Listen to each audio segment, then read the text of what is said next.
আজি শংকৰদেৱ শিক্ষা নিকেতন গহপুৰৰ বাবে গৌৰৱৰ কথা নহয়।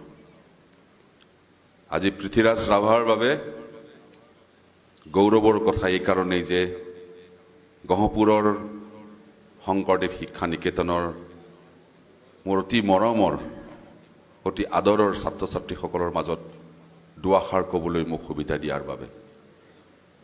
মোক উদয়াদিত্য গোস্বামী ডাঙৰীয়াই টেলিফোনেৰে জনাইছিল যে লখিমপুৰলৈ যাম মই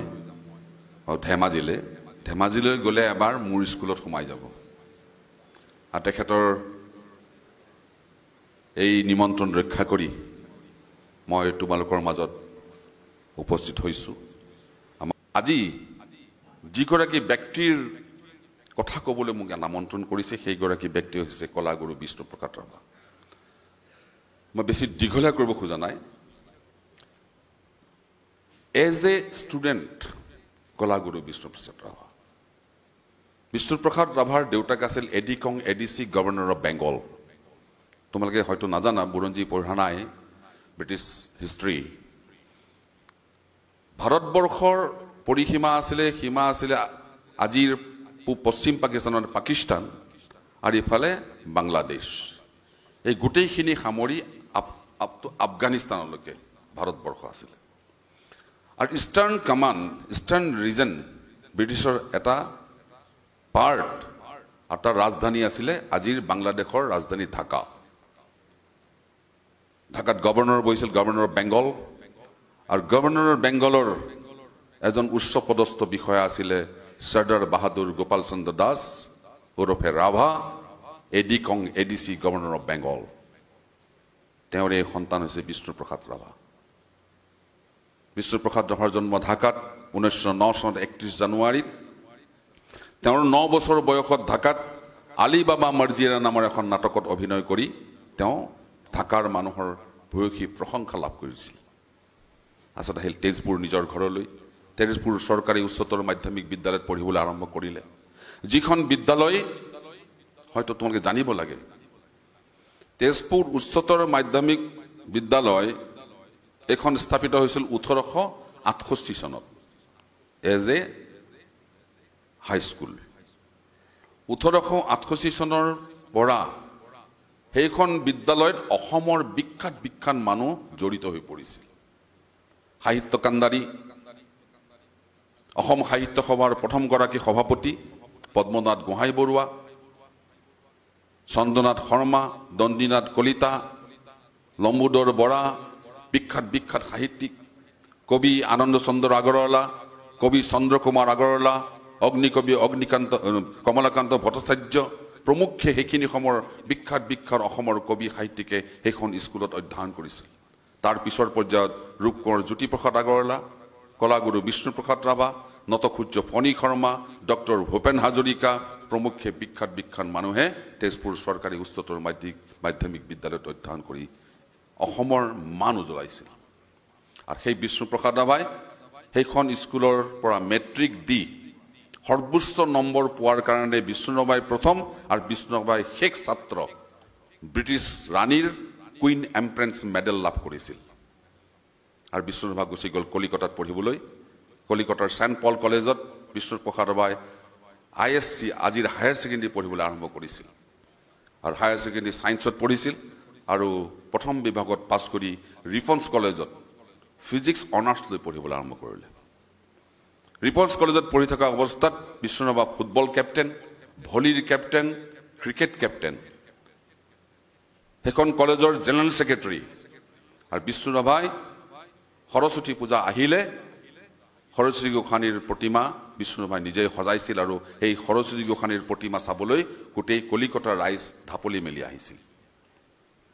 আৰু সেইখিনি সময়ত ছাত্ৰ অৱস্থাত চিত্তৰঞ্জন দাস যিগৰাকী ব্যক্তি নেতাজী সুভাষ চন্দ্ৰ বসুৰ গুৰু বুলি কোৱা হয়, চিত্তৰঞ্জন দাসে বেংগল ভলণ্টিয়াৰ ফ'ৰ্চ নামৰ এটা সংগঠন আৰম্ভ কৰিছিল এগেইনষ্ট দ্য ব্ৰিটিছ।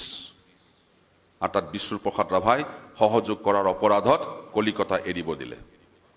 বিষ্ণুৰাভা ৰাতিৰ ভিতৰত কলিকতা এৰি কোচবিহাৰৰ ভিক্টোৰিয়া কলেজত এডমিশ্যন ল'লে।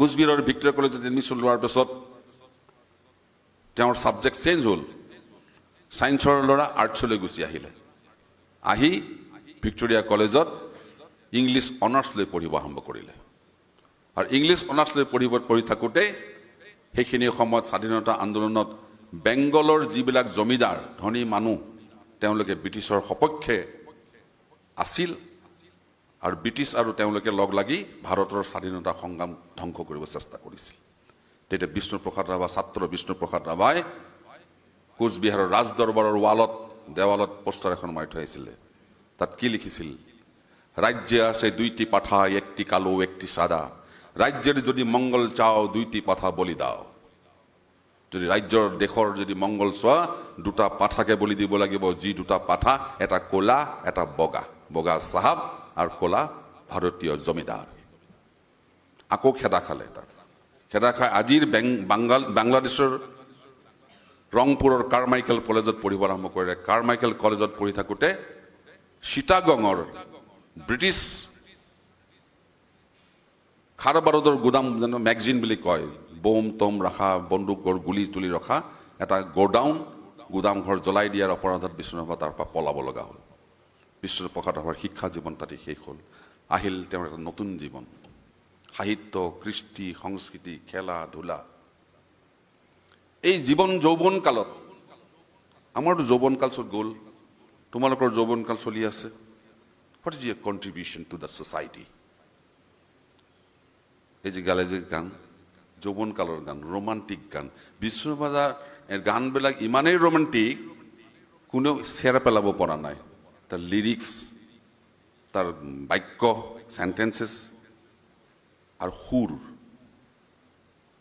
সেই বিষ্ণুপ্ৰসাদ ৰাভাই গাইছিলে লগনো কলি গ'ল তেওঁ যে নহ'ল কোৱা মনৰ কথাটি মোৰ হিয়াত গুপুতে থোৱা কিমান ৰোমান্টিক গান পৰজনমৰ শুভ লগনত যদিহে আমাৰ হয় দেখা পুৰা বানে প্ৰিয়ে এই জনমৰ মোৰ হিয়াৰ পূৰ্ণ আশা অজস্ৰ ৰোমান্টিক গান মোৰ কবিতাৰ ছন্দ লাগি স্পন্দন তোৰ জাগেনে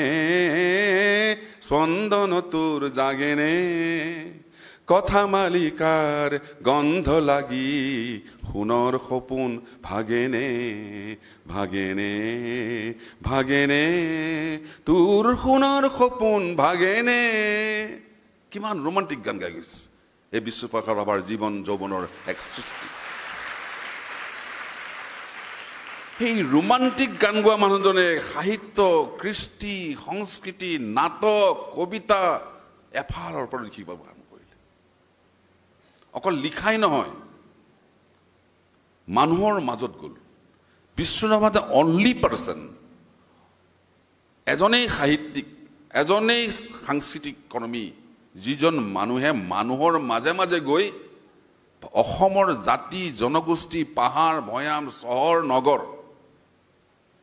সকলোতে ঘূৰি এইবোৰ সৃষ্টি কৰিছিল আৰু সেই বিষ্ণুপ্ৰসাদ ৰাভাই শিশুৰ কথা কৈছে শিশুক কিমান ভাল পাইছিলে কণ লৰাইছে বিলতে হালিছে ধুনীয়া পদুমি ফুলনিত ফুলিছে ফুল এয়া গান শিশুৰ কাৰণে লিখিছে অজস্ৰ গান অলিয়া বলিয়া কৃষ্ণই কলিয়া ভাল গকুলত ঘিলা খেলিছিলা ঘিলা খেলি খেলি কোতে ময়াপি হলা ও কলিয়া ভাল গকুলত ঘিলা খেলিছিলা আৰু সেই বিষ্ণুপ্ৰসাদ ৰাভাই কামৰূপী সংগীত কামৰূপী সংস্কৃতিৰ ধাৰাক লৈ বেনাৰস হিন্দু ইউনিভাৰ্চিটিত নৃত্য প্ৰদৰ্শন কৰিবলৈ গৈছিলে বেনাৰস হিন্দু ইউনিভাৰ্চিটিত যেতিয়া নৃত্য প্ৰদৰ্শন কৰিবলৈ গৈছিলে তাত তেতিয়াৰ ভাইচ চেঞ্চেলৰ উপাচাৰ্য আছিলে ভাৰতৰ প্ৰাক্তন ৰাষ্ট্ৰপতি সৰ্বপল্লী ৰাধাকৃষ্ণন তেওঁ এজন বিখ্যাত ফিলচফাৰ আছিলে বিষ্ণুপ্ৰসাদ ৰাভাই যেতিয়া তোমালোকক আগত ৰাখি যেনেকৈ মই ভাষণ দিছোঁ বেনাৰস হিন্দু ইউনিভাৰ্চিটিৰ আৰু বেনাৰসৰ ৰাইজৰ সন্মুখত মঞ্চত নৃত্য প্ৰদৰ্শন কৰিছিল শংকৰী নৃত্য সত্ৰীয়া নৃত্য আৰু শিৱৰ তাণ্ডৱ নৃত্য শিৱৰ তাণ্ডৱ নৃত্য আছিল বিষ্ণুৰাভাৰ শ্ৰেষ্ঠ নৃত্য আৰু বিষ্ণুৰাভাৰ একক এই অনুষ্ঠান শেষ হোৱাৰ পিছত সৰ্বপল্লী ৰাধাকৃষ্ণনে মঞ্চত উঠি বিষ্ণুৰাভাৰ কান্ধত থৈ কৈছিলে you are master of art কলাৰ গুৰু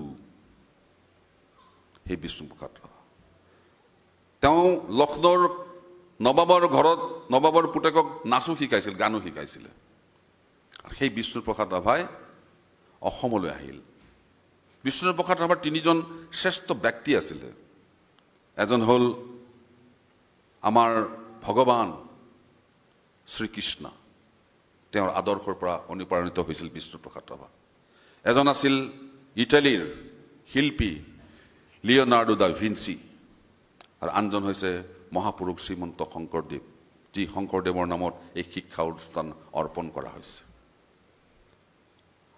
মহাপুৰুষ শ্ৰীমন্ত শংকৰদেৱৰ বিষয়ে যদি আমি পঢ়িবলৈ যাওঁ বৰদোৱা এৰি শংকৰদেৱে পশ্চিমলৈ গমন কৰিছিল ৰৌতাৰ পিনে পিছত কি হ'ল ৰৌতাৰ পিনে নগৈ নামনিলৈ নগৈ তেওঁ উজনিলৈ আহিব আৰম্ভ কৰিলে উজনিলৈ আহি ক'ত স্থান ল'লে গাংমৌ থান থকাৰ পিছত কিছুমান অসুবিধা সন্মুখীন হ'ল গাঁওমৌ থান এৰি তেওঁ ক'লৈ গ'ল বেলগুৰি মানে মাজুলীত ৰাজনৈতিক বা সামাজিক কিবা সুবিধাৰ কাৰণে থাকিব নোৱাৰি তেওঁ চকুৰি ভকতসহ আজি বৰপেটালৈ ৰাওনা হ'ল পাটবাউসী সত্ৰ এই যে বৰপেটালৈ ৰাওনা হ'ল চকুৰি ভকতসহ বিষ্ণুপ্ৰসাদ ৰাভাই মহাপুৰুষ শংকৰদেৱৰ ওপৰত এই পৰিৱেশৰ ওপৰত গান গাইছে মোৰে নাৱৰ ভৰসা নাই ৰে হে স্বামী নাৱৰ ভৰসা নাই ৰে উপৰে তপত বেলি তলে তপত বালি বুকুত শুকান জুই জ্বলে নৈৰে বুকুতে চাকনৈয়া ঘূৰিছে নৈৰে বুকুতে চাকনৈয়া ঘূৰিছে বৈছে পগলাৰ দৰে উপায় নে দেখি মোৰে নাৱৰীয়া গোবিন্দৰ নাম গাই ৰে হে স্বামী গোবিন্দৰ নাম গাই ৰে এই যে অধ্যায় চেপ্টাৰ ৱাইজ আহিছে ৰোমান্টিক চিলড্ৰেন সং শংকৰদেৱৰ ওপৰত লিখা সং তাৰ মাজে মাজে বিষ্ণুপ্ৰসাদ ৰাভা এজন বেলেগ মানুহ মোক এবাৰ এটা গুৱাহাটীত এখন আইডিয়েল ফাৰ্মাচী এখন ফাৰ্মাচী উজান বজাৰত এজন ফাৰ্মাচীৰে কাম কৰা সাধাৰণ মানুহ মোক এটা প্ৰশ্ন কৰিছিলে পৃথ্বীৰাজ এটা মোক উত্তৰ দিয়াচোন 1947 যেতিয়া ভাৰত স্বাধীন হ'ল ভাৰত স্বাধীন হোৱাৰ পিছত ৱেষ্ট পাৰ্টত পাকিস্তানত হিন্দু আৰু মুছলমানৰ মাজত কাটাকাটি মাৰামাৰি হ'ল ইষ্ট পাৰ্টত আজিৰ বাংলাদেশ অৰ্থাৎ পূব পাকিস্তান আৰু বেংগলৰ এই অঞ্চলত কাটাকাটি মাৰামাৰি হ'ল অসমত কিয় নহ'ল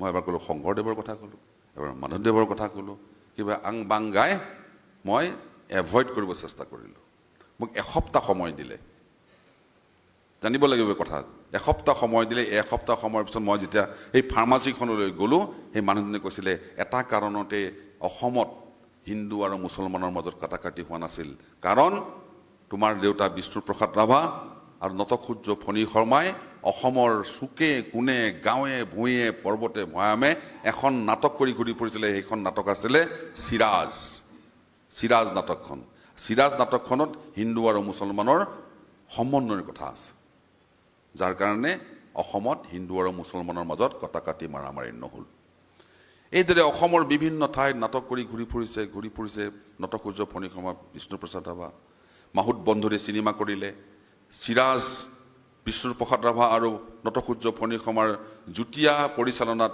আৰু অভিনয় কৰিলে দুইজনে চিৰাজত তাৰপিছত প্ৰতিধ্বনি চিনেমাত বিষ্ণুপ্ৰসাদ ৰাভাই অভিনয় কৰিলে আৰু বহুত চিনেমাৰ লগত জড়িত হ'ল ভ্ৰাম্যমান থিয়েটাৰত অভিনয় কৰিলে, তেজপুৰ বাণ থিয়েটাৰ কৰি বিভিন্ন জেগাত তেওঁ অভিনয় কৰিলে। কিন্তু 1947 চনত বা 1947 চনৰ আগত এই যে আন্দোলন ঘূৰি ফুৰিছিলে, বিষ্ণুপ্ৰসাদ ৰাভা অকল শিশু গায়ক নহয়, অকল শংকৰদেৱৰ গায়ক নহয়, এজন গণশিল্পী হিচাপেও নিজকে পৰিচয় দিবলৈ সক্ষম হৈছিলে। গণশিল্পী কেনেকে? বিশ্বৰে চন্দে চন্দে মহানন্দে আনন্দে নাচা নাচা তমোহৰ দেউ নাচা, এই গান গালে, নাচিলেও ভাৰতীয় গণনৃত্য সংঘৰ গুৱাহাটীৰ অধিৱেশনত বিষ্ণুপ্ৰসাদ ৰাভা অসম শাখাৰ সভাপতি আছিল। তাত বলৰাজ চাহানী, দীনা পাঠক, ৰাজ কাপুৰ গুৱাহাটীলৈ আহিছিল আৰু বিষ্ণুপ্ৰসাদ ৰাভাই তাত নৃত্য প্ৰদৰ্শন কৰিছিলে। ৰং কিনিবা কোনে, মোনা ভৰাই ৰং আনিছোঁ কিনা মোনে মোনে, ভূপেন হাজৰিকাই গান গাইছিলে আৰু বিষ্ণুপ্ৰসাদ ৰাভাই নৃত্য প্ৰদৰ্শন কৰিছিলে। এই যে হাঁহি কান্দোন, আশা নিৰাশাৰ মাজে মাজে ছবি আঁকিলে, গান গালে, গান লিখিলে। আৰু বিষ্ণুপ্ৰসাদ ৰাভাই এজন মানুহ, তেজপুৰৰ এটা শোণিতপুৰৰ, আজি তোমালোকে এই বিশ্বনাথত আছা, এসময়ত শোণিতপুৰত আছিলা। অসমৰ বিখ্যাত প্ৰথম চিনেমা হল তেজপুৰত, প্ৰথম ইলেক্ট্ৰিচিটি তেজপুৰত, প্ৰথম অসমীয়া চিনেমা তেজপুৰত, প্ৰথম আধুনিক গীত তেজপুৰত, প্ৰথম সংগীত বিদ্যালয়ো তেজপুৰত, অসমৰ ভিতৰত।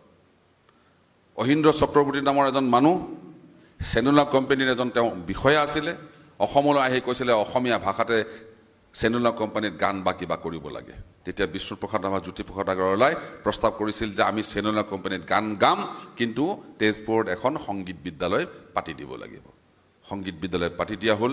বিষ্ণুপ্ৰসাদ ৰাভা আৰু জ্যোতিপ্ৰসাদ আগৰৱালা কলিকতালৈ গ'ল। আৰু কলিকতালৈ যোৱাৰ আগতে বহুত দীঘলৈ যাব কথা কৈ থাকোঁতে, কলিকতালৈ যাবৰ সময়ত ডক্টৰ ভূপেন হাজৰিকা, ল'ৰালি কালৰ ভূপেন হাজৰিকা, 8 বছৰীয়া 9 বছৰীয়া ভূপেন হাজৰিকাক লগ ধৰি তেওঁকো কলিকতালৈ লৈ গ'ল গান গাবৰ কাৰণে।